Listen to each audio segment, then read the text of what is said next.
Hey, Who fans, and welcome to the Big Blue Box podcast. My name's Gary.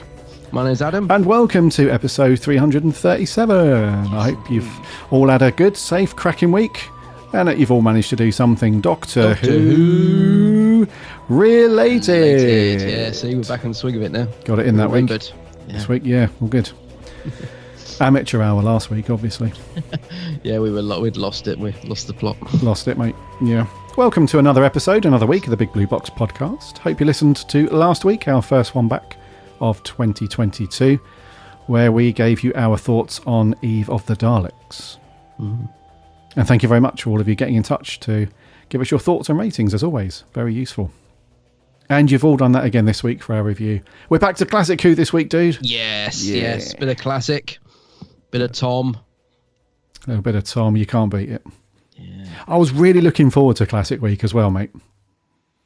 Because when you go through like a run of reviewing all the new stuff, you know, which is great and has its ups and downs and is very cool and everything to talk about, there's nothing quite like sitting down with a cup of tea on the sofa and just hearing that classic theme, you know, and the good old quarry to kick off a classic story and the music and stuff. There is something about the music, isn't there? I mean, I know exactly what you mean, that nostalgic feel. And it doesn't matter if the two that really do it for me is the Tom intro, the tunnel effect. And also I love the Davison one because that's kind of what I grew up with. That, yes, you know, the tube logo. I'm like, oh, it doesn't matter how many times I watch or listen to those intros, I never get bored. I never skip. You know, like on Amazon and Netflix, and that always gives you the option to skip intro. I'm like, no, why would you do that? Sacrilege, yeah. To go past the intro. Yeah, I really like the one of Pertwee's intros as well. You know, with the tunnel of stars. Yes, that's one of my favourites. Yeah, that's awesome, that one as well. There's loads of them. Do you know what, though? I'm a bit controversial here, though, mate. I actually really like the McCoy intro. Oh, so do I. Oh, you do? Yeah, okay. Yeah, I even like the logo. I know that's very Marmite, that intro, isn't it? That really divides opinion, I think. Whereas most people will say the tunnel effect is cool, but the McCoy one tends to be a bit of a pub discussion. That is a pub talk, intro, that one, yeah. Isn't it? Yeah. I think the problem with the McCoy stuff, depending on how you view that sort of era of television, is that the logo is very much of its time. Yeah. And you could arguably say that about the earlier ones, but they seem to have dated a bit better. They've got a very much a rubber stamp seal of classic approval, whereas the McCoy one's it just looks really 80s. And you're like, well, that's the point, you know, to a degree. But I get why it's Marmite, for sure. But I love the theme, though. Absolutely love the theme. Yeah, I love the theme, and I love the graphics as well. Like you said, they're so of their time. But the TARDIS in that bubble or planet, whatever it is, and the crumpled rocks going to war, I just love it. So I think it was very ambitious, I think, at the time, that intro. And I love it as well. Actually, dude, I'm just having a quick search now. Yeah, there was a guy on a digital artist called David Burgess. And this was about 4 or 5 years ago. He recreated the McCoy era from scratch. Oh, right. Yeah, he did it in like this, was it 4K or something? Really? I can't remember. Yeah, it looked, it's HD. It's like, you know, he's upscaled it and he's done it in HD, 1080p. But it's really good. I'll put a link to this in the show notes, actually. If you've not seen it before, he literally recreates the entire intro from McCoy. And it gives you a bit of spiel at the beginning. It says, you know, back in the 80s, it was done over, what did he say? It cost £20,000 and it cost them 6 weeks to render out and do the whole intro back in the 80s. And then he goes on to say that in the space of 24 hours, I've recreated the whole thing. It's really cool. I'll stick a link to it. But oh, sweet. It's very cool. Very, very cool. It's amazing how technology has moved on, isn't it? So quickly and stuff. Yeah. Yeah. So actually, in part, I'll go first for the what have we been up to segment. I've done very little. The only thing I've done, and the reason why I'll go first is because I've actually watched one of the Davison stories after listening to Some Big Finish. So, like you, we jumped onto the Some Big Finish over the last week, and they're celebrating the 40th anniversary of the Davison era. And the first story to go out is the box set 40, aptly named, which is cool. So I've listened to the first story, which is very, very very, very cool. So I think what I don't listen to as much Big Finish these days as I used to, but I think one of the things that really drew me to this one was all the original cast. Yeah, same. Being back together. It's and it doesn't disappoint. So no spoilers for anybody if you haven't listened to it yet. But I would urge you to jump on and grab this one from Big Finish. It's bar the voices sounding slightly different due to age, which is unavoidable. It really does feel like they've just all walked back on set, and all the banter's there and all the stuff. So it's very cool. And then after watching the first story, I've got to listen to the second one this week. But I had the TV to myself last night, so I put on some Davison, and I hadn't watched Caves of Androzani in years. So I stuck that on, dude, which is always a good one for me. It's a real classic in every sense of the word as well. So, is this death? Yeah, that is it's a good one, isn't it? Yeah. I haven't watched any Davison for a while actually, but yeah, I listened to the 40 set. Because I'm really trying to, because Big Finish have released so much, and there is a few. I've got a bit of a backlog, so I've been a bit picky and choosy of late with what I've bought. But this one, I listened to the trailer and I thought, oh, it sounds good. And like you, I do like this TARDIS team and the fact that they've got them all back together. And I was intrigued by, in the trailer, the Doctor's surprised that Adric's back, and he's like, back? I've never been anywhere. And I'm like, oh, what's going on? So I was intrigued by it, and I wasn't disappointed. So the first story, Secrets of Telos, Cyberman story, I really enjoyed that. Just a great one. You know, sometimes Big Finish just seem to hit the note right, and I thought it was a really good story. God of War, which features the Ice Warriors, was good, but it's not as good. It might just be because Secrets of Telos I thought was particularly good. This one maybe just didn't follow it as well. It was still a good story though. I still enjoyed it. So overall, it's a pretty decent set, that. But great cover as well, because Davison's got his hat on, which he doesn't. A bit like Tom. We think he wears it more than he does. You know, very often he'll come out of the TARDIS wearing it and then immediately roll it up and put it in his pocket. So it's really cool to see a picture of the Fifth Doctor on the cover wearing his hat. It looks really good, the cover of this one. But I haven't watched any Davison in a while. I might pop something on later. I'm trying to think now which one to, because he's got some great little stories, you know, in and amongst some not so good ones. But yeah, don't know. I might put one on later. I'm going to go out on a limb. And say that I think the hat is photoshopped. Oh, is it? Oh, it might be. I think. Yeah. Not that matters, because like you said, it's cool to see the Fifth Doctor in his hat. That is cool. But I think I don't know. It might be Photoshop. I'm not sure, but I can't really tell. But it looks pretty decent. Just before we quickly move on to review, mate, have you heard? So there's a lot of talk at the minute that the funding for the animations have been pulled by is it BBC America to fund them? I think it's BBC Studios. BBC Studios, or could be America. Yeah, one of the, or it might be both. I don't know. Yeah, but so apparently it's all rumor, and I was thinking, well, you know, we shouldn't believe rumors until we hear it. But then, Rodney, rumors, rumors, Rodney. But then Rob Ritchie, who's involved in the animations, posted a tweet last night with all the Steelbook animations lined up and a candle, and I thought, oh no, that kind of suggests that it might be true then. It's not a good sign, is it? It's not a good sign, but I don't know, we shouldn't lose heart, brave heart, Tegan, because I think even if it is true, and it's sounding like it is, which would be a great shame, wouldn't it? Apparently Abominable Snowman's going to be the last animation. I feel like they'll find someone else or another way to fund them, because the Big Finish do some of the animations, don't they? So they might step up to the plate, or because I'm just thinking we're assuming they're getting the animations done so they can release the complete box set. So it seems weird. I can't imagine the BBC will just turn around and say, oh, well, don't worry about it then, and, you know, don't forget the box sets, because they're all top sellers, aren't they? They're always number one in the Amazon charts when they come out and stuff. So they clearly sell. But yeah, it's a bit, I don't know, a bit of a sort of bolt out the blue that I thought, what a shame, because the animations have been getting better and better actually for the most part. And I've quite enjoyed the last couple that they've done. So is this like an indefinite sort of, they're not doing it anymore, or is this just for now? Well, that's what I mean. It's supposed to be indefinite. It's like, no, we're not funding anymore. That the Abominable Snowman will be the last release. But as I said, never say never. I'm pretty sure only a few years back they were saying things like that. I think the invasion animation, which was a few years ago now, I think pretty sure that was going to be the last one because they couldn't afford to do any more or something. So I'm pretty sure they'll find a way around it, even if it is true. But yeah, there's I don't know. It might be a hold up then. Might be a delay on future animations, which is a shame.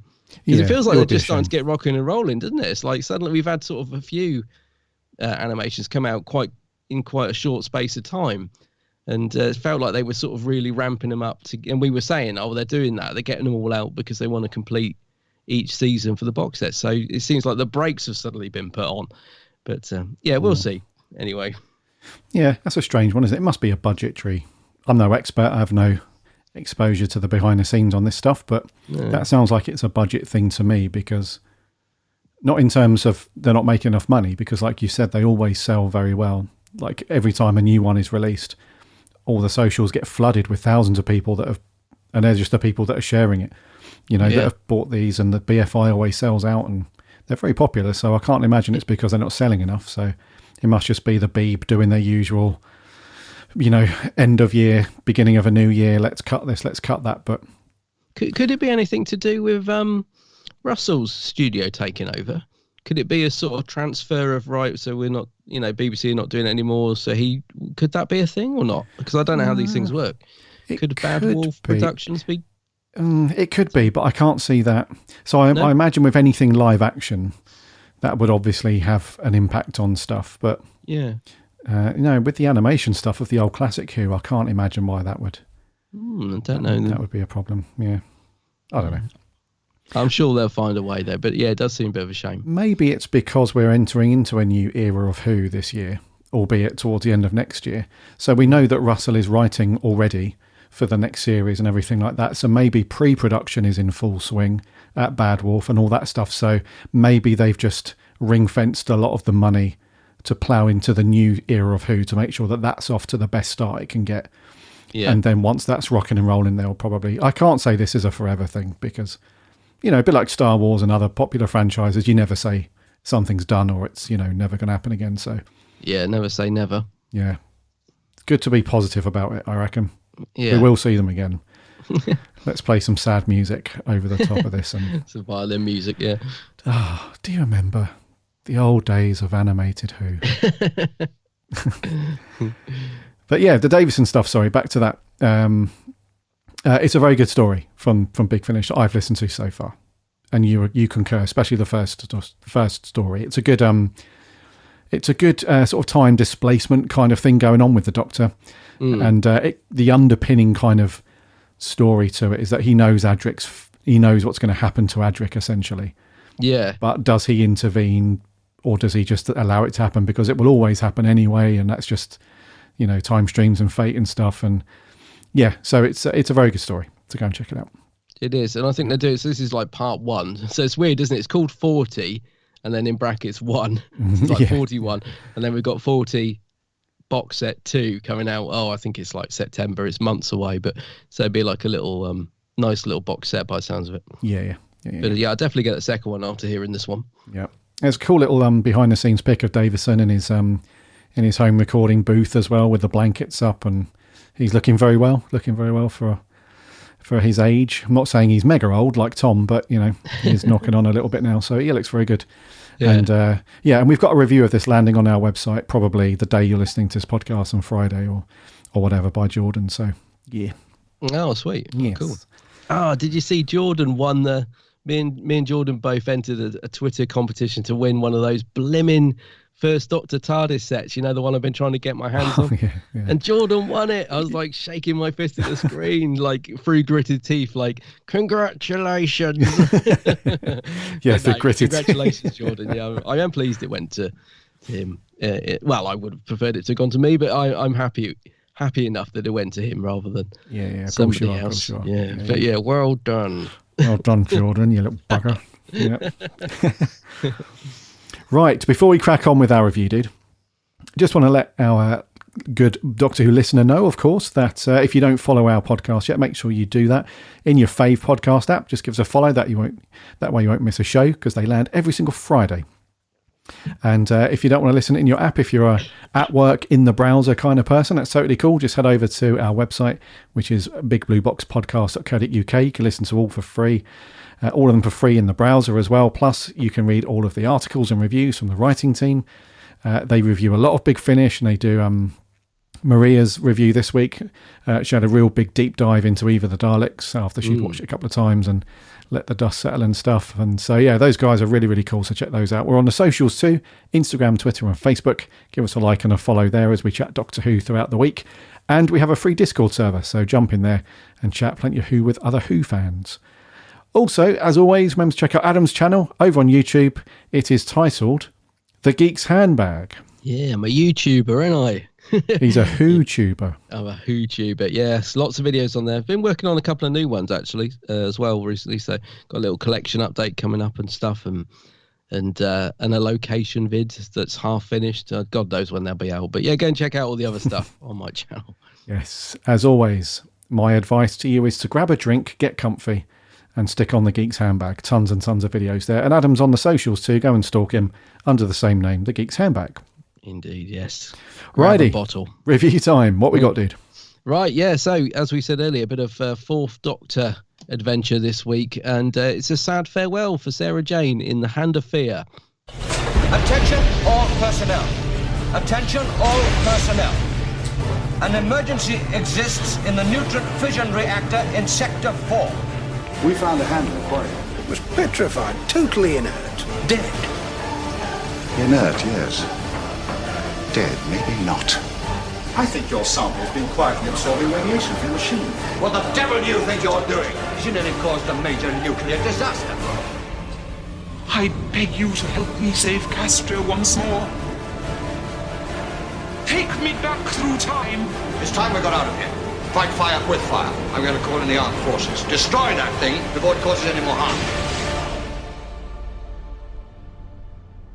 Destroy that thing immediately. Yeah. Fail. Doodle it in. Yes, so The Hand of Fear was first broadcast back on the 2nd of October 1976.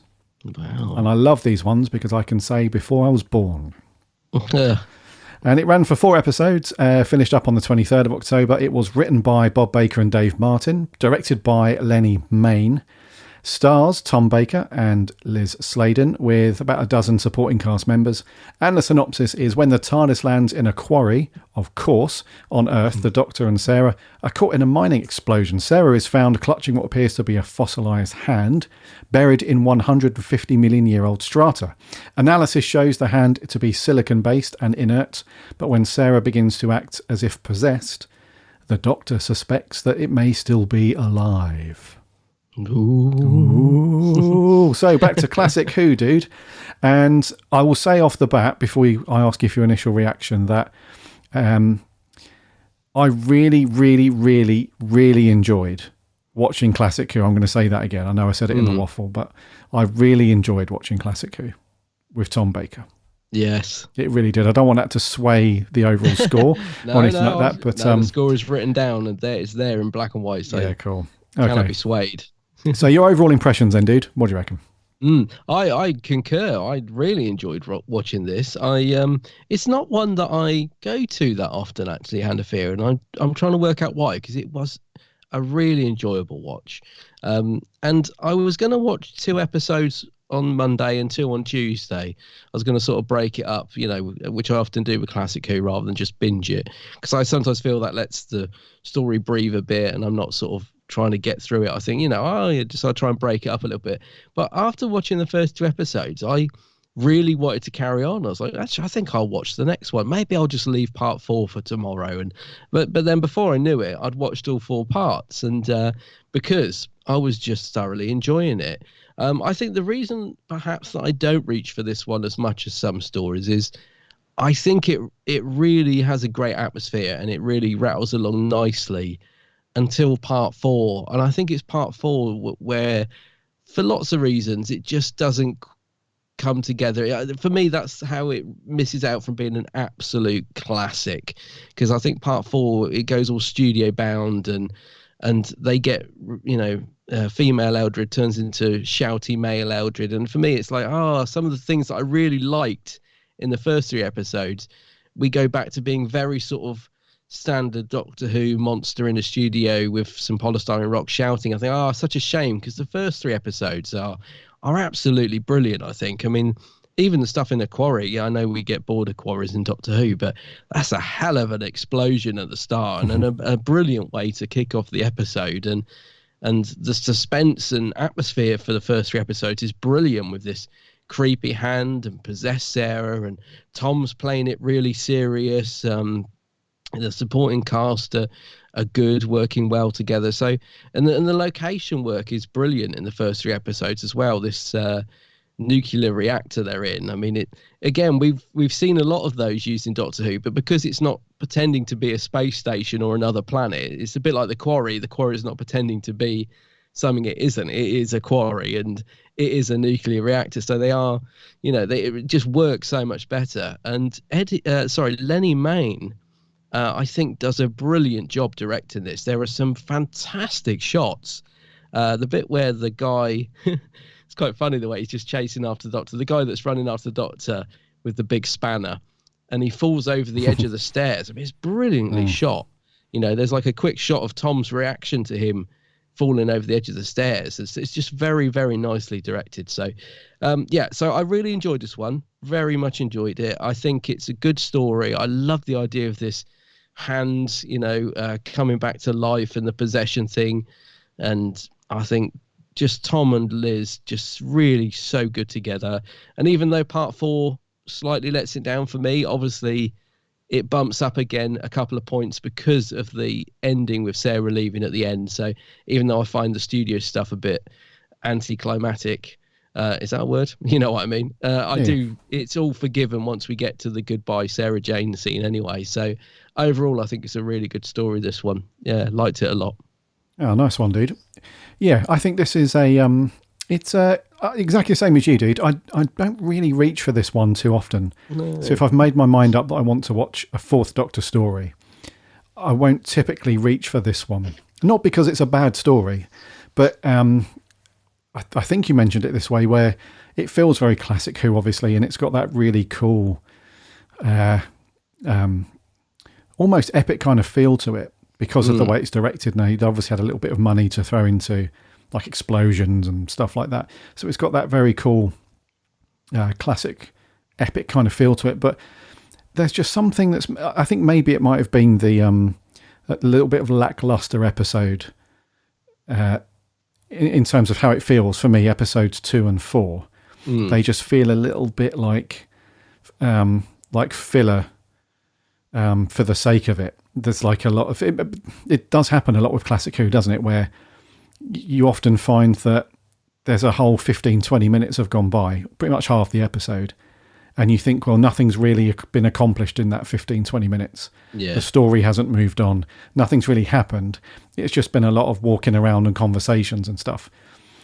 So that's not really terrible in its own thing, but it just means that when you consider the story over 4 parts, it's just like, yeah, it's a good story and it is enjoyable, but it just has those bits where you could probably just do without that bit. So in episode 2, for example, there's quite a lot of to-in and throw-in within the nuclear complex research centre, the room and stuff. Yeah. And nothing really substantial happens, to be honest with you. It's more just confirming what we already know in terms of Aldred and, the absorbing the nuclear energy and, a little bit of nuclear sciencey speak and stuff like that. So there are little things like that make it a bit of a and I think that's why I don't reach for it often when I want to watch a Tom story, because if I had like my own magic edit button, I'd probably condense this down into a 2-parter or even a 3-parter possibly, and get rid of some of the fluff. But of course I would never do that. That would be bad. But sacrilege. But I agree with you, dude. It's definitely a good watch, and I wouldn't say it's got all of the, sometimes when we talk about classic Who, we say that it has all the ingredients that make up a really good one. I think they're mostly there. Yeah, I was going to say, whenever I watch this, I always get the same feeling of I sort of get halfway through and think, oh yes, I've forgotten, I really like this story, and then I get to the end of it and I always feel the same thing of it. It feels like it was so close to being an absolute stellar classic, and it just doesn't quite.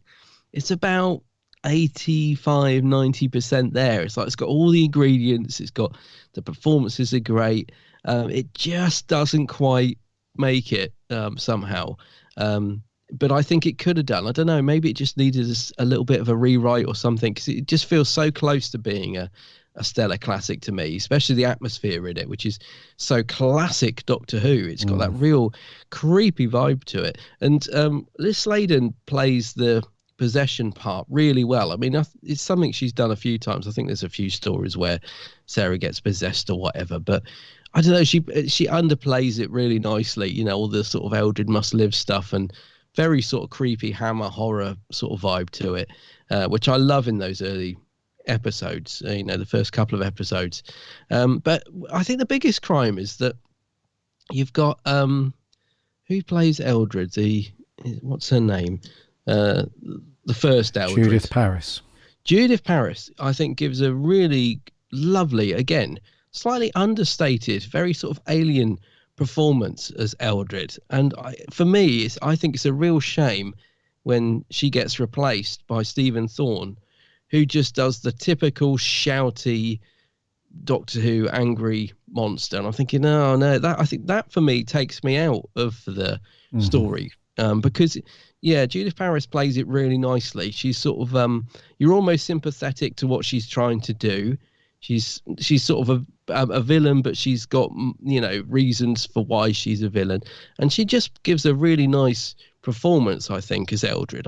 You know, she's sort of doing the movements quite nicely, that she's, you know, she's alien, and she's under that quite ridiculous suit, but somehow it works. I think she looks good.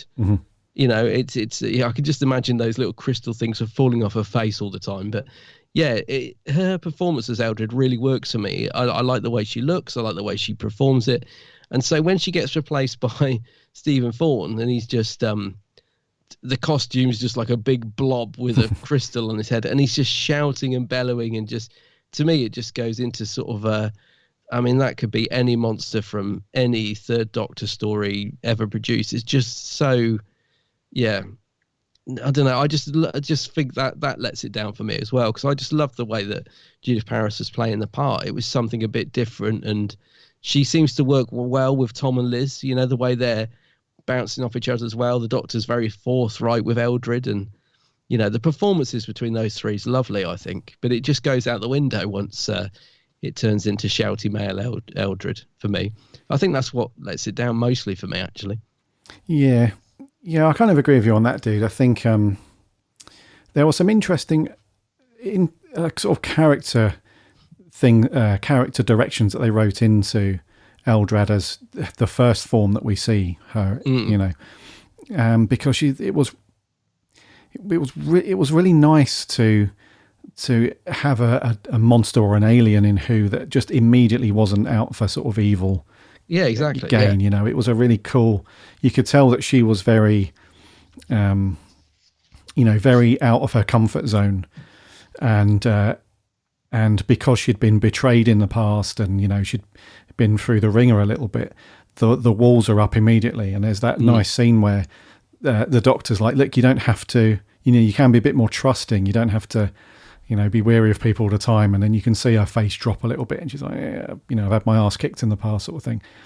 And then you finally get to that bit where she opens up to the Doctor a little bit and accepts his help. And even though she tries to, you know, do him up a little bit, because he's like, yeah, I'll take you to Castria, it's all good. And then they get in the TARDIS, and she's like, right, now I'm in the TARDIS. He's like, right, what are your weapon capabilities and stuff like that? And then he has to beat her down again. He's like, look, I told you, you know, I'll take you back there, you know, just chill, you know, it's all good.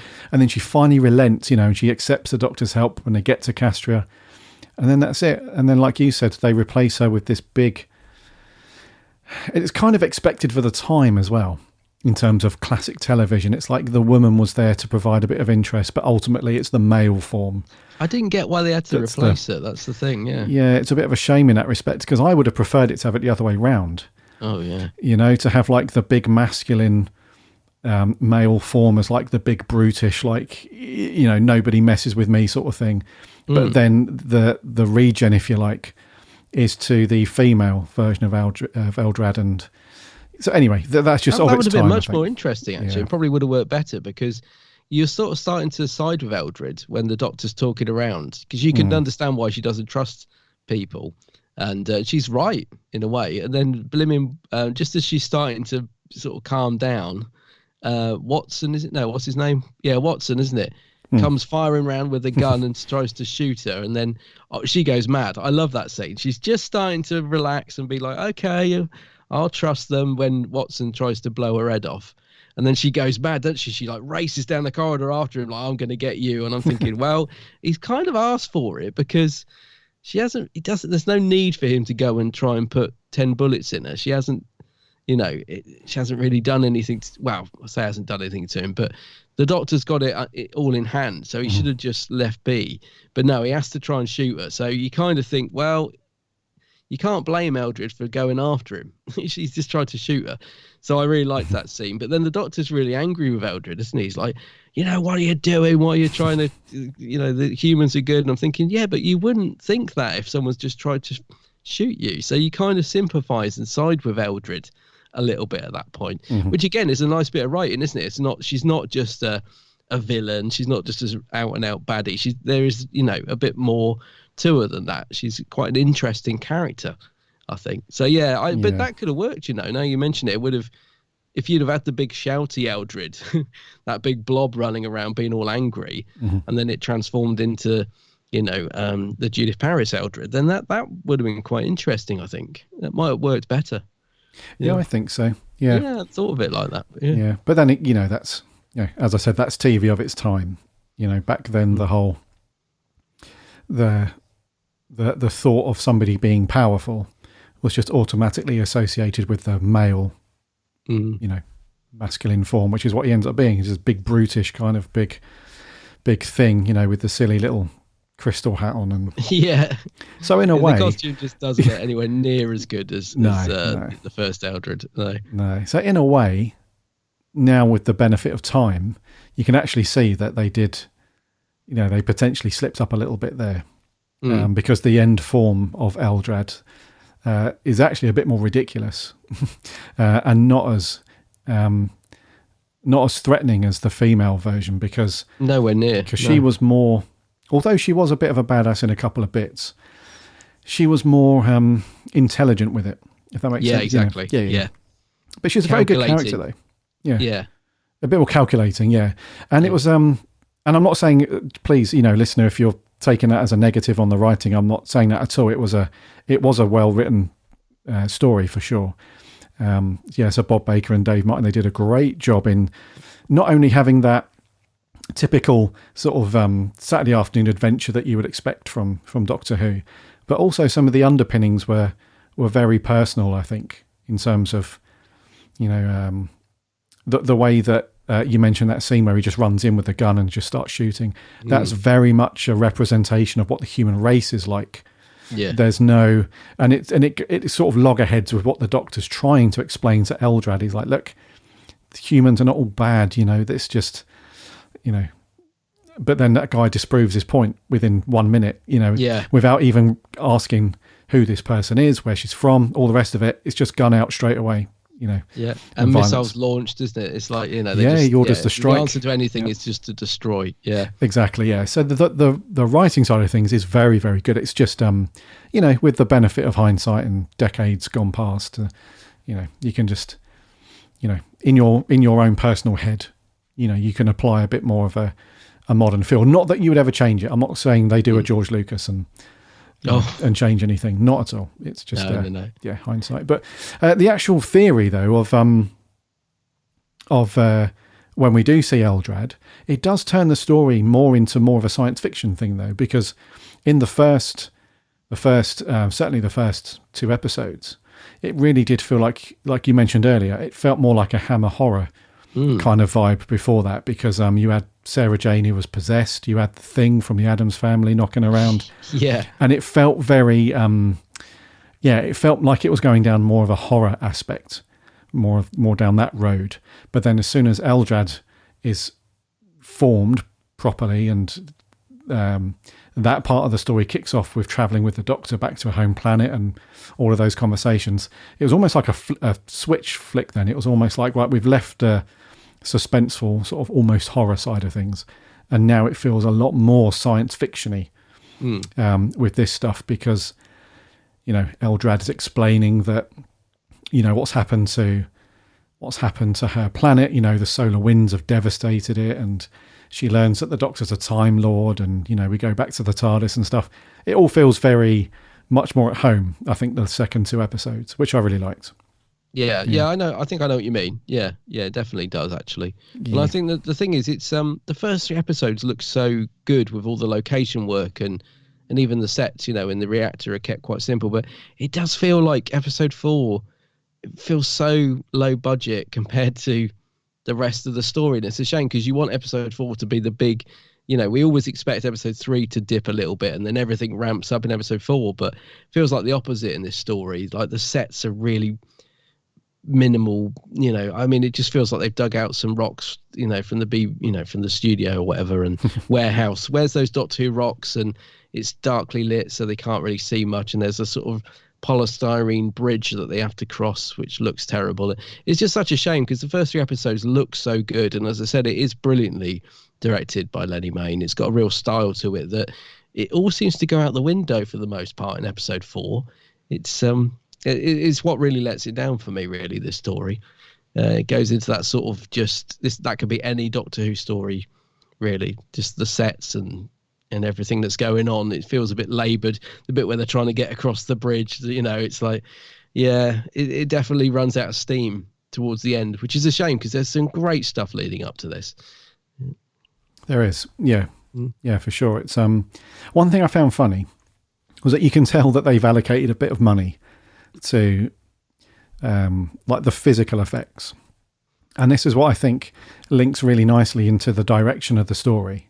Did you mention the direction earlier, how good it was? Yeah, I think Lenny Mayne does a great job with this. Yeah, it really is well shot. Yeah, so you can tell that instead of just having like the quarry explode and the Doctor on his way to the nuclear thing, like some nice outdoors location stuff and things like that, you can tell that the directors thought, like, actually, let's use some of this, especially in the bits that could potentially be a bit mundane, which is kind of infuriating about the sort of talkiness of some of the scenes, because they do feel a bit mundane. But things like really simple, like when the Doctor's in the car with what's his face in the beginning when they're driving over to, is it Dr. Carter? Is it Carter?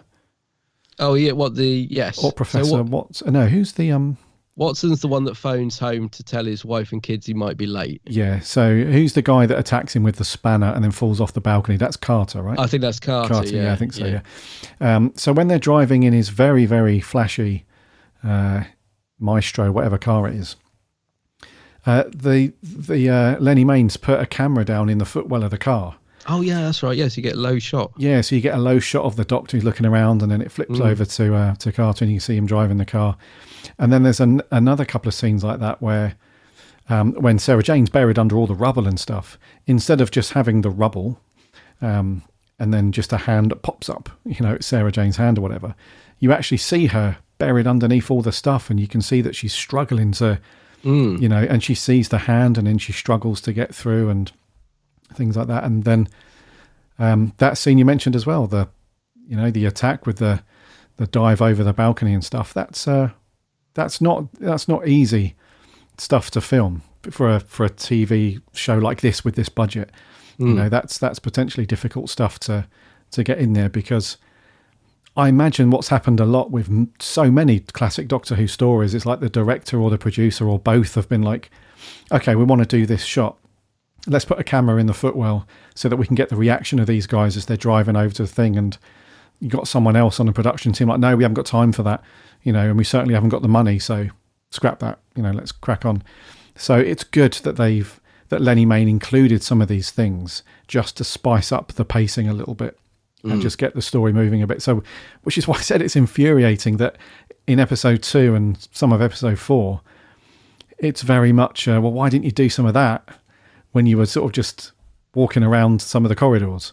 Yeah, I know what you mean. It could have been a time thing. Yeah. I get what you're saying. Actually, it does feel a bit loggerheads, doesn't it? Because there's lots of nice angled shots in this. I think there's a bit where the Doctor sort of walks almost over the camera. You see the scarf sort of flow over the camera because it's sort of put down really low to capture that shot. And yeah, some lovely direction in this.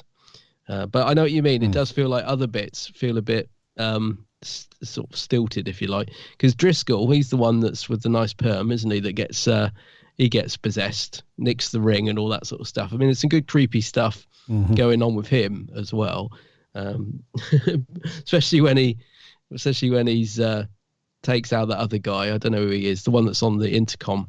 There's a bit where Driscoll knocks him out and stuff, so there's a good bit of action and stuff going on between those guys. But he gets taken out about halfway through the story, doesn't he, Driscoll? I can't actually think what happens to him. Does he? Oh no, he goes in and turns. He gets possessed, doesn't he? Yeah, he gets possessed. Yeah, yeah. I think he does die, doesn't he? About halfway through, I think. Yeah, he's a bit schemy though, isn't he? He does. Yeah, when they're questioning him, he's like, "No, I didn't see a ring. No." Yeah, that's right. No, I haven't seen anything. I'll nip back in there though and have a look if you want. Like, no, don't worry. Yeah. So it was the direction stuff was really good, dude, and some of the performances were good. Did you think that Watson was going to ultimately die? Because unlike, sort of bucking the trend of Doctor Who, he does actually survive until the end, doesn't he, Watson? He almost has his demise. Yeah. Eldrad gives him a zap of the old, whatever energy, and I thought, right, that's game up. He's done. But no, he survives, which is pretty good. I as soon as he made that phone call to the wife and kids, I thought, oh no, he's a goner. Exactly, yeah, because he lies, isn't he? He's a bit of a fib. He's like, no, everything's fine, even though there's sirens going off in the background. He's like, no, everything's fine. Just letting you know where I am a bit late. Yeah, exactly. Yeah, it's like sirens going mad, and he's like, no, don't worry about it. But yeah, no, I thought he was a goner. But it's nice he survived to the end. He's quite a nice little character as well, actually. So was the other guy that you mentioned earlier that chases after the Doctor. The side characters are pretty good in this. Considering the sort of what they actually get to do. You feel like the cast are into it, I think is what I'm trying to say. You don't, even though they, they might only get a small scene. I feel like all the supporting cast were sort of into this. Even the guy in the quarry at the start that looks a bit like Alan Partridge, even he seems to be really into his little 5 minutes on screen, doesn't he, when he's talking to the Doctor in the quarry and what are you doing here sort of thing. Even he's going for it. So yeah, I felt like the cast are working really well together. Oh yes, you're the Doctor, I suppose. Yeah, Lynn, set up a meeting with the Doctor. Back of the net. Back of the net, yes. That was that I recognised him. I don't know where from though. I'm sure that's the early part of his acting career. I recognise that guy. He does look familiar, but I think I just couldn't stop thinking of Steve Coogan. But it's not Steve Coogan, obviously. But yeah, I don't think it is. No, I'm pretty sure it's not. Do you think just quickly going back to the direction? Do you think the top of the TARDIS prop has been lost during the making of this story? Because it's really weird that both shots of the TARDIS landing in the quarry at the start and the scene at the end where the Doctor takes Sarah back, it's the top of the TARDIS is the camera. It's almost as if the camera's dropped down low and the top of the TARDIS is cut off. And I just think it's weird that it's in both shots. I'm thinking, did they lose the roof of it for this story or something? Because it stands out more at the end to me when he drops Sarah back. You get this really low shot of the TARDIS landing and it just crops the top off. But yeah, I just always find that a really odd shot considering how cool the direction is for the main part of this story. It's weird, that shot. It's just a weird angle. But I don't know. I just wonder, maybe they lost the light or something. There must be a reason. Potentially, dude. Yeah, maybe it's... I didn't even think about it. Maybe I just assumed that was just a cinematic. It may be. It probably is, to be fair. I just think it's really odd because you notice it at the start. You think, oh, they do it. But when they do it the second time, I thought, that's really strange to keep chopping the top of the TARDIS off in that weird way. But it probably is a direction thing. He probably just thought that was a cool shot. Yeah, not a cinematic thing, sorry, a cinematography thing where it seems there was a trend throughout each episode where the camera was low for a lot of it. Yeah. And it was more so, with some stories, the camera, it feels like the camera's been taped up into the corner near the ceiling. And you see people walking around the room and it's quite a wide angle shot. I feel like this was the opposite to a degree for the direction in this one. It was I wouldn't say it was static, but it was more kind of actor's eye line level. Yeah. Or it was lower, shooting upwards, I found throughout most of it.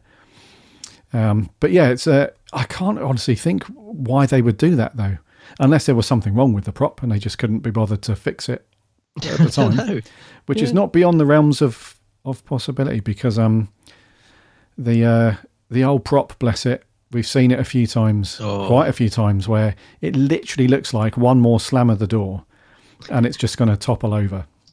Collapse. Well, I think it did, didn't it? In one of the stories, it did actually fall on top of Liz Slader, didn't it? I think it's Caesar Death or Doom, whichever. I was getting confused. Because I was just watching Sharda on the new season 17 box set.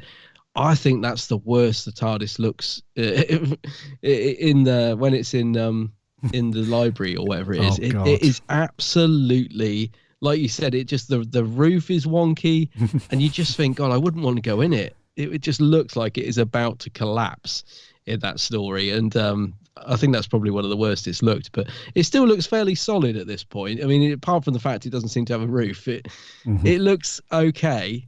It certainly looked worse, but I just wondered. I mean, but what's the Colin Baker story, Revelation of the Daleks, where they lost the light and it looks like it's got a yogurt pot on top of them. They did have to improvise a few times, didn't they? Yeah, I love things like that, though. Yeah.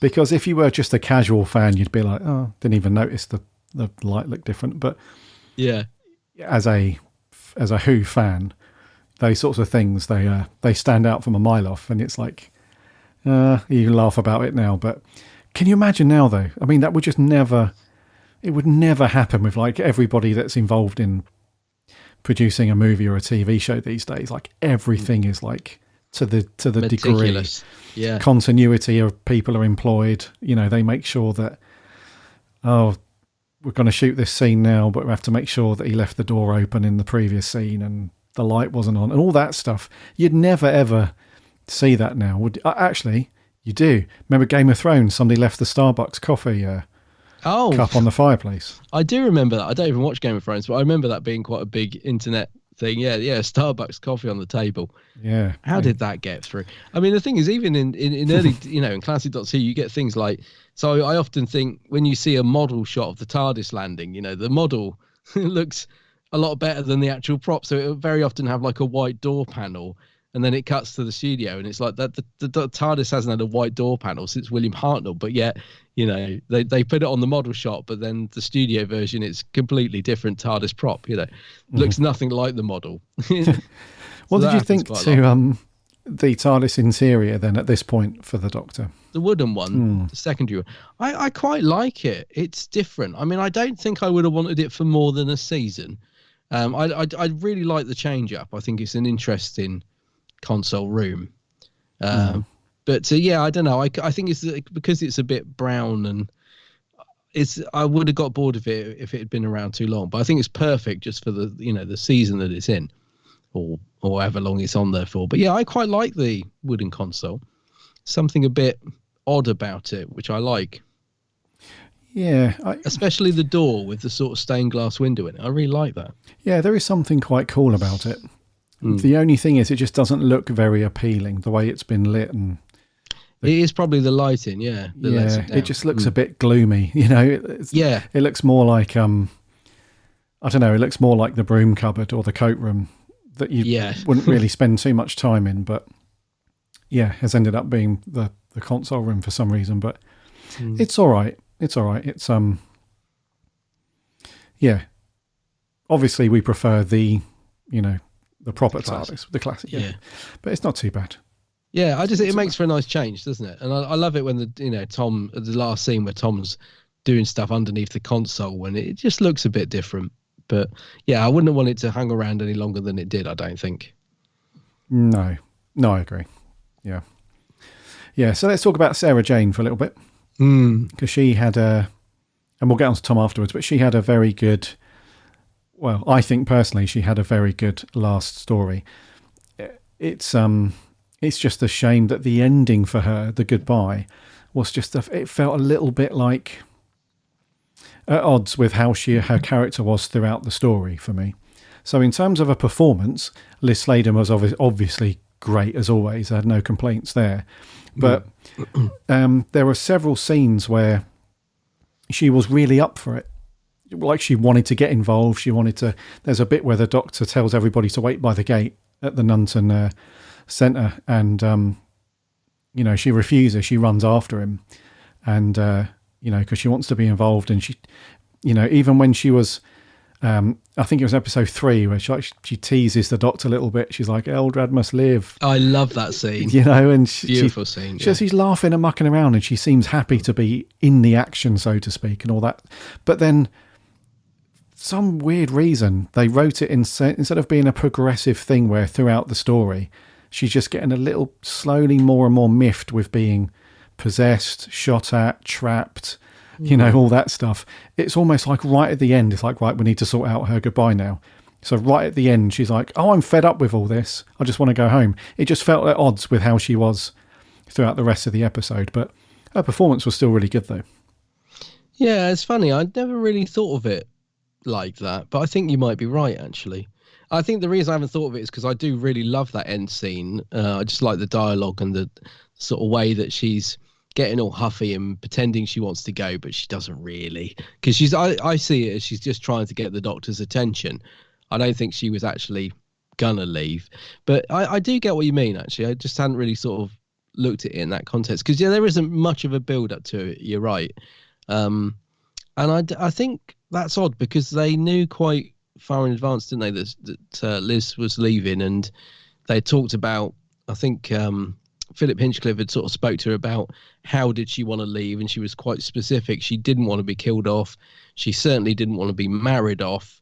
She's so I think there was, they worked with Liz to find a way for Sarah Jane to leave, and that's the way they went with it. And I think Tom and Liz reworked the script between them. I think some of the dialogue. So there's obviously a lot of thought and effort gone into her leaving scene.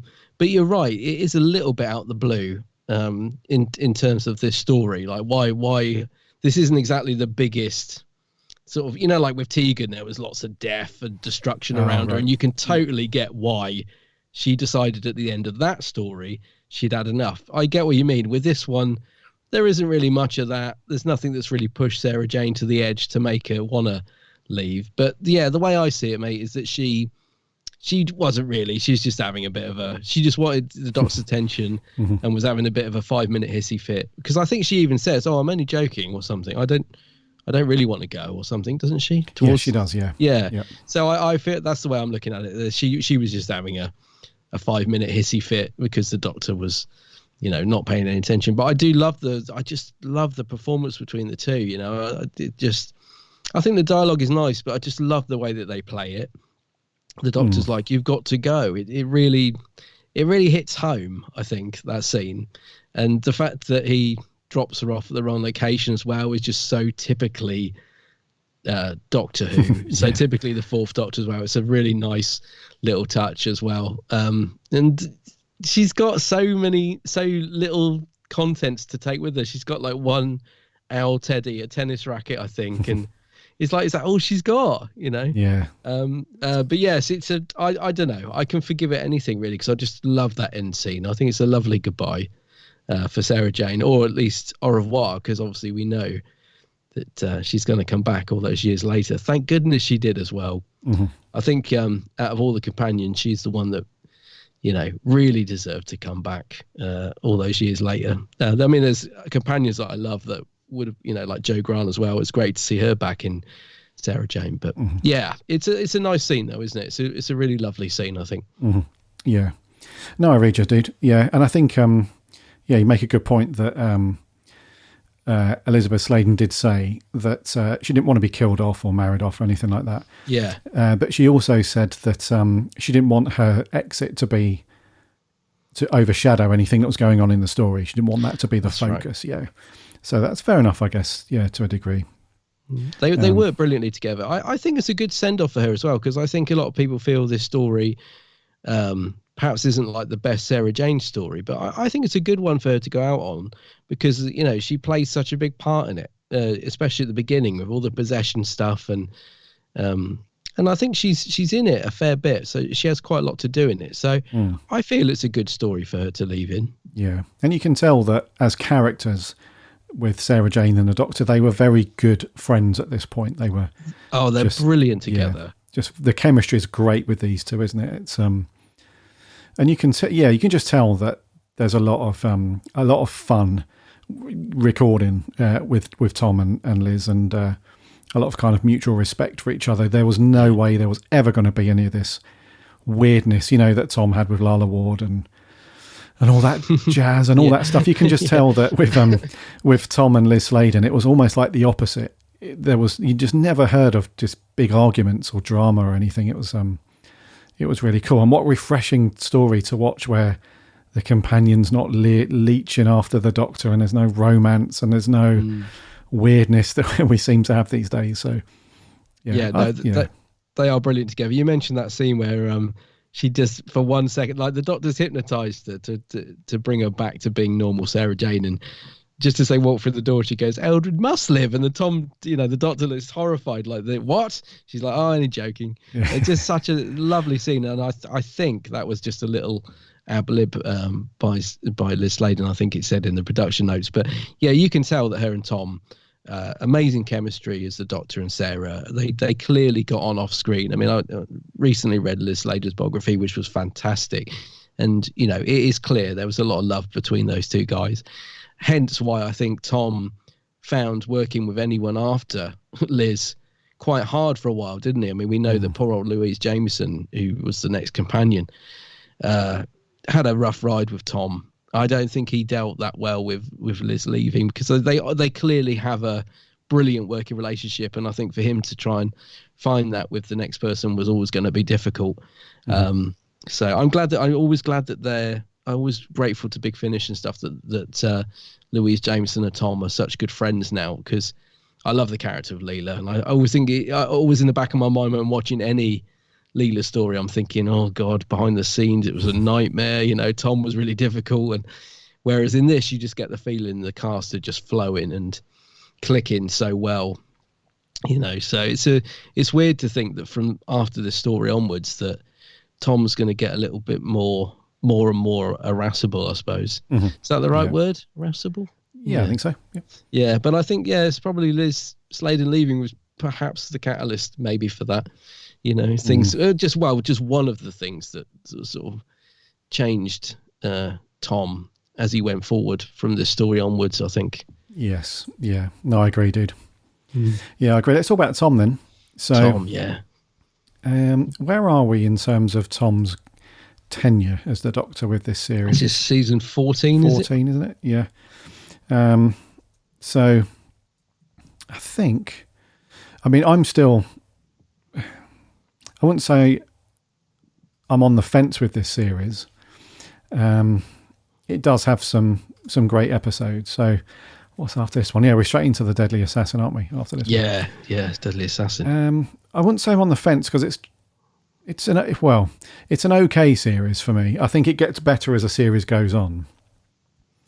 So can't really say too much about them. Have we done The Mask of Mandragora? Yeah, we did that one. Yeah, we did. Yeah. So I would say that it starts fairly okay-ish, but then it does get pretty decent. So Tom at this point, still very much kind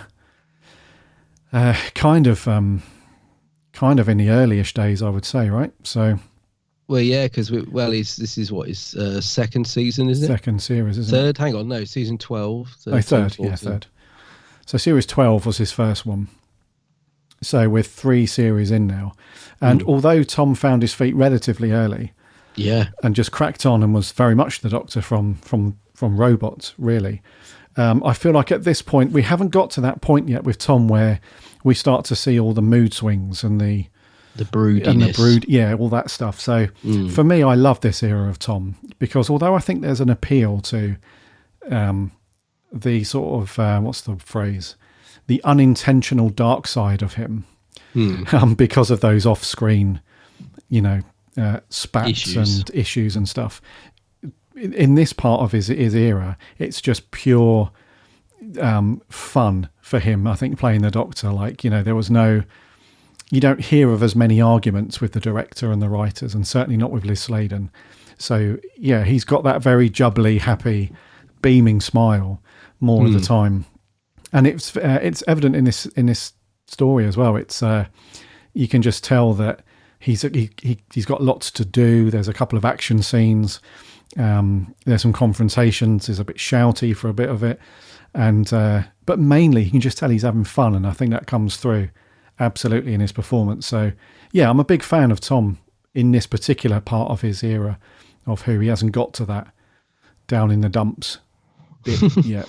No, yeah. It's funny. I think it's probably peak Tom actually, and it's not really until I go back and watch stories from different eras of the Tom Baker era that I notice how much he changes. Actually, he really does change a lot when you go back and look at it.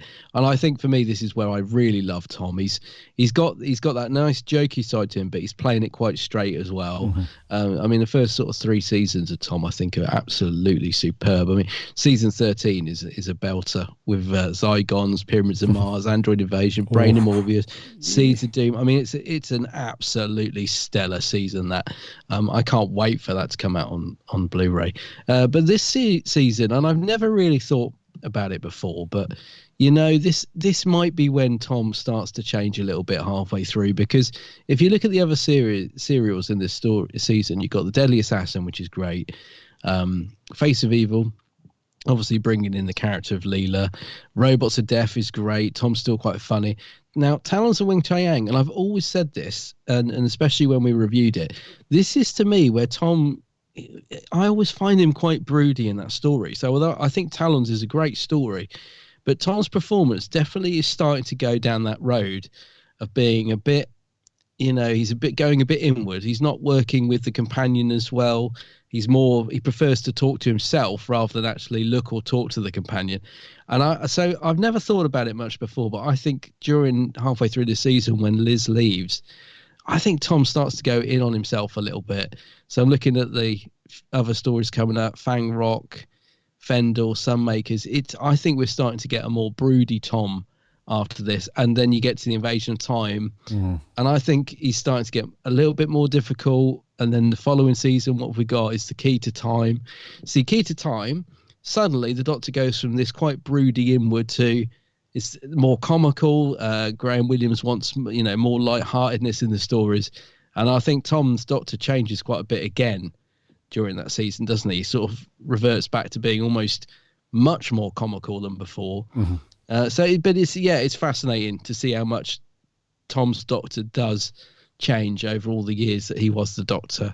And it's weird because I like him throughout. I wouldn't say there's any bad version of the Fourth Doctor. There's no season where I think, God, Tom really wasn't firing on all cylinders then, because he always seems to be firing on all cylinders, but in a different way, I think. Which I suppose if you're going to be the Doctor for as long as he was, I guess you got to keep it fresh in your performance somehow. So I suppose it's only natural that he changes. But yeah, I think this, I don't know, up to this point, I think he's been, just stellar. And I think we have a few turbulent issues after this. Yeah. Not to say he's in any way not good, because he's always 100% the Doctor. Even in really bad stories like Underworld, he still somehow commands the screen. But yeah, definitely I think things change a little after this story. Yeah, I think that's what we mentioned around with Liz going, and then he's companionless, and then the next companion, he's a bit standoffish. Yeah. And on and, in front of and behind the camera, he's a little bit standoffish with that stuff. Seems like back in his early days, Tom struggled a little bit to cope with change, It felt like he really, we know this for a fact, that he really, really wanted to control his character so much to the point where rucks, happened on set where he'd be like, my doctor wouldn't say that, and all that stuff. And I think sometimes maybe, I don't think he's like this, in his older years, but certainly back in the day, he was very much that era of Doctor Who has now come to an end now that Sarah Jane has left. And I don't know, it just feels like from an observer's point of view that he's very much struggled with then moving forward into the next chapter with a new companion with Leela and stuff like that. And maybe Tom Baker was just that kind of guy in his early years that just struggled a wee bit to cope with change and to cope with things happening that he potentially didn't have control of. Yeah, I mean, I suppose it's like anything. If any work environment changes, you have to adapt to it, and you might not always get on with the new person. Because I think, is this the last season? Did Philip Hinchcliffe produce season 15 or not? Because I think Philip and Tom got on well, and I think Philip knew how to handle Tom in any sort of awkward situation that he might need to step in and have a word. I think Tom respected Philip. I have a feeling, did he not? Because that's what I mean. Another change, you're losing Liz, you're losing Philip. Suddenly you've got new people telling you what to do, new directors and stuff, and it's going to have an effect one way or the other. And when you've been the Doctor for a few years, you're naturally going to think, well, don't tell me how to play this part. I know how to play the Doctor. I've been doing it for 3 years now. So you can see why all these little things have starting to come into play and affected, how how Tom's playing the Doctor. Yeah, for sure. So I don't know. I think this might have been Philip's last season as producer, but I could be wrong. Just having a quick look on Wiki. Trying to think when because I think Graham Williams came in during Horror Fang Rock, didn't he?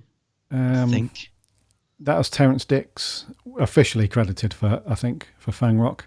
I think Williams. I think Graham Williams. That wasn't until later on. I don't think that's like Invasion of Time, maybe. As producer, though, no, I think Graham Williams came in Fan Rock as producer. Oh, producer, sorry, and took over from Philip Hinchcliffe, I think. I don't think him and Tom particularly clicked, so that was probably another. Oh, you're right. Yeah, sorry. Factor, but I just find it fascinating. I mean, Tom is such an engaging Doctor, and he's certainly great in this story, But there's just something with Tom that you can't take your eyes off him. When he's on the screen, there's something about Tom that's quite magical. I think no matter how he's playing the Doctor, whether he's playing it serious, even in season 18 when he's really broody, I love Tom in season 18. It doesn't matter which version of the Fourth Doctor I'm watching. I just think you just can't take your eyes off him. He's just magical, isn't he, Tom? Defo, man. Yeah, I agree. Yeah, and that's what I mean by this kind of this. The way that Tom plays the Doctor in these first few seasons series up to this point. And then I think you're right. I think as we progress through this series, especially as we get into Talons and beyond that, we start to see the more sort of more serious side of him, a bit more broody and stuff. So, but in this one, dude, brilliantly. Yeah. Well, I think actually what changes, isn't it, is that up to this point, he's bouncing quite nicely off the companions like Sarah Jane or Harry. I think what changes actually is that although Tom's performance is still brilliant, he doesn't bounce off some of the other companions or cast as well after this sort of season, does he? That's what I mean. He starts to go in on himself a bit. Whereas in the earlier seasons, he's with Harry and Sarah, you feel like they're a unit and they're really sparking off each other. You get moments of that with Tom, but after this, he starts to be sort of a bit more of inward. He doesn't sort of seem to react. I mean, there are some stories where he won't even look at Lala Ward. He won't even talk or engage with her. Do you know what I mean? So we definitely see things change. Yeah, I agree, dude. But certainly in this story, though, he was great at this. Firing all cylinders. Yeah. Music. Old Dudley Simpson. Old Dudders. I love it. I mean, it's a bit dated in its own way. It sounds a bit 70s, but again, it gives me that Hammer horror vibe. I really, really liked the music in this. Yeah, same, dude. It's typical Dudley Simpson, though. I mean, I can't give him a free pass. It's not. You don't think, God, Dudley's really pulling it out the hat in this story. There's nothing amazing or different about his music in this, but it just is very much of that era, and I really like his music. So, yeah. Yeah. Okay, and then the ending. Do you think the ending? I'm not talking about the very last bit with Sarah Jane going and that stuff. I mean the stuff that happened on Castria. Do you think that was a satisfying wrap up and end to the story?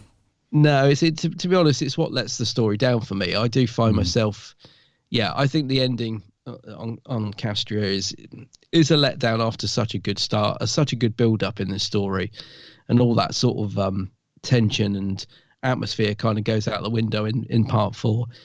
It's only really saved because of the goodbye with Sarah Jane. I think that lifts part 4 up. But yeah, it's a bit of a unsatisfying conclusion to the story, really, which is a shame because up till then, it's been a belter. It's been about up to that point, and that's what we mentioned this right at the beginning with how Eldrad changes from the female form to the more masculine stuff. The few times that I've seen this, it always makes me think the same thing. It's just they just try to real hammer home that bit at the end about the big brutish way of doing things, and it just feels a little bit rushed at the end and a little bit like. Yeah, a bit unsatisfying, I would say. But yeah, it does, yeah. Just a wee bit. It's not terrible. We've seen quicker wrap-ups, but yeah, it just felt a little bit like, that could have been, that stuff that happens there could have taken up more time throughout episode 4 a little bit.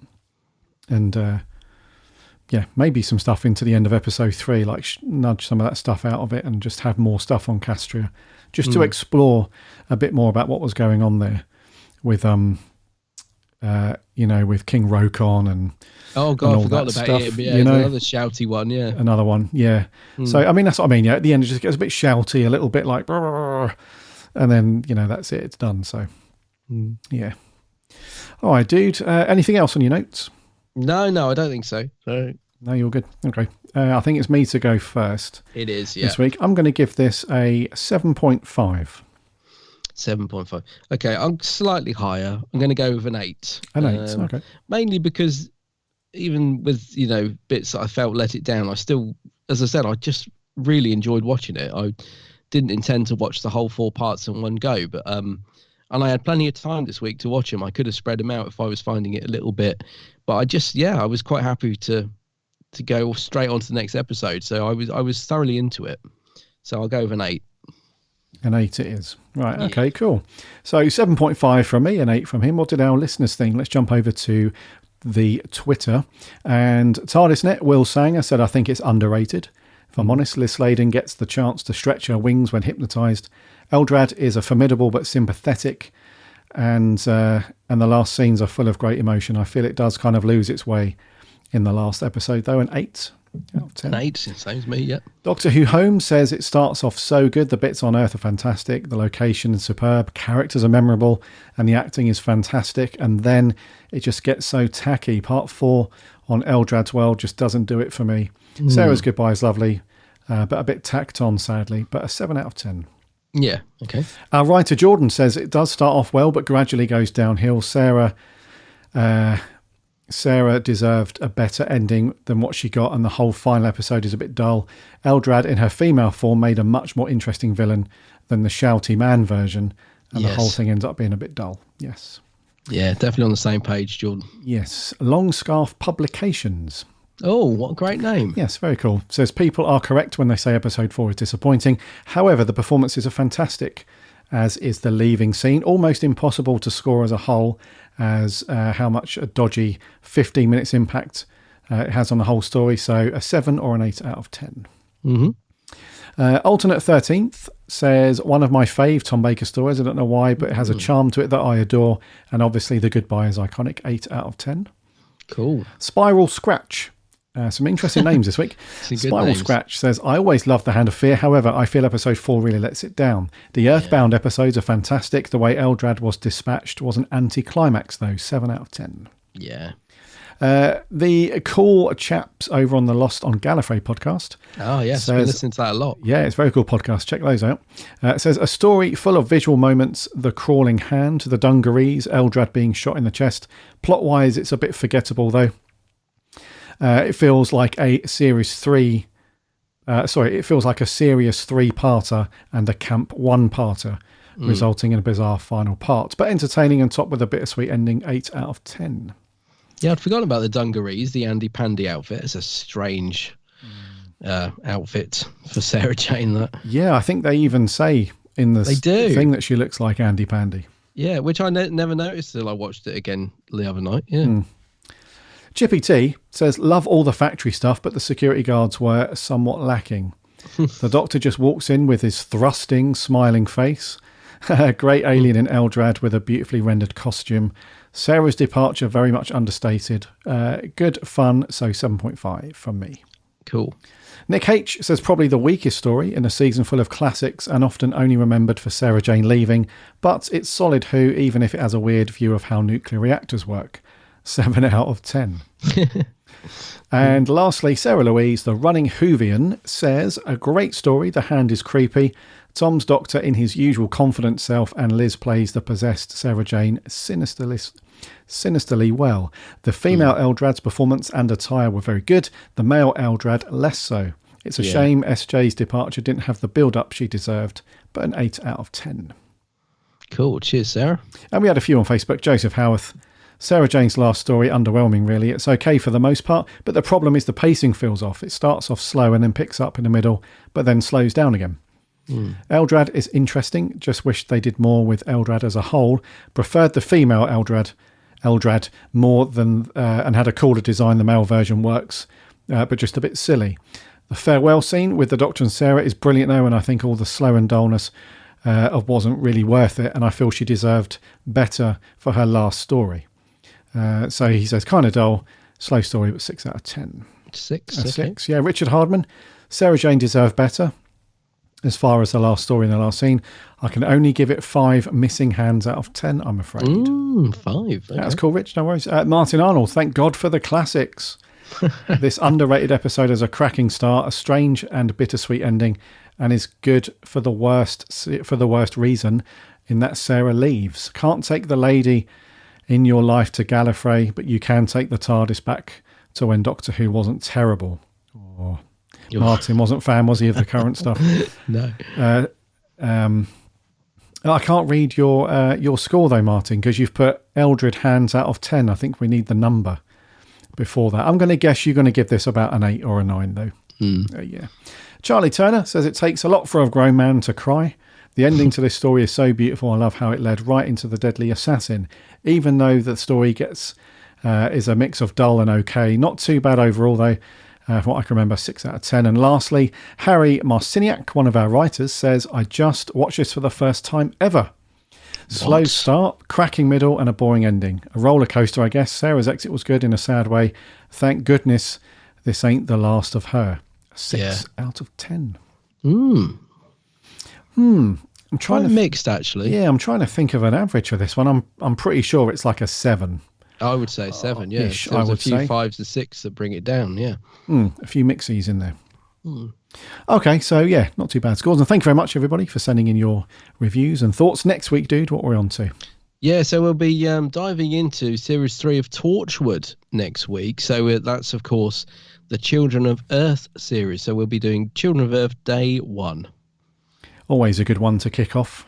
The first one, Day 1. Day 1, yeah. Yep. Yeah, we were thinking of just diving straight into Day 3 and going back. But yeah, Day 1. And just keep people guessing, yeah. Yeah, so we'll be seeing Capaldi next week. Or, well, if he's in the first episode, I can't remember. I can't remember either. No. Been a while since I've seen this one. It's been years since I've watched this, yeah. But there we go. Torchwood next week for our review on that one. So all good. Let's stick a pin in it there, dude, for episode 337. Alrighty.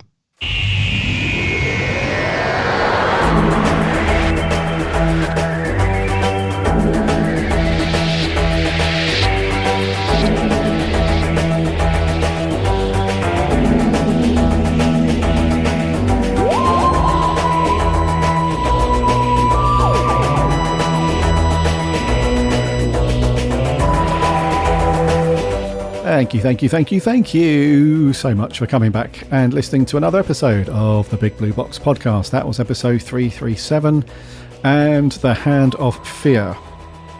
Thank you very much for sending in your thoughts over the socials. Love you guys for that. It's always a good sense of what the community feels about these episodes. So next week, as Adam said, we're back to Torchwood, Children of Earth Day 1, to get that watched. DVDs, Blu-rays, we don't care. I think it's Torchwood on iPlayer, I don't think, is it? Can't remember if it's still on there. No, I don't think it is anymore, is it? Can't remember. No. Don't you? Is it on BritBox? No? No, not on BritBox, no. Whatever your medium of choice is. VHS, perhaps. Get it on, get it watched, because we'll be asking for your thoughts next week. In the meantime, remember to follow this podcast in your fave podcast app. Hit that follow or subscribe button, whatever it is in your app, so you won't miss a show when it lands every Friday. And listen for free there, and also listen for free over on the website, bigblueboxpodcast.co.uk. Listen to everything over there, plus read all the reviews and articles from the writing team, and we're on the socials too. Just give us a like and a follow, because we do chat and post little tidbits and all some fun stuff over there during the week. And hop onto the free Discord server. There's a link on the website, so go and check that out. Also, check out Adam's channel over on YouTube, as we said. It's called The Geek's Handbag. Plenty of videos over there. Go and get stuck in to Adam's videos. And he's on the socials too, under the same name, The Geek's Handbag. Yes, indeed. That is me. That is you. So go and check that out. Rightio, until next week for 338 then. Please take care of yourselves. Stay safe and healthy. We'll see you next time. My name's Gary. My name's Adam. And remember, Allons-y.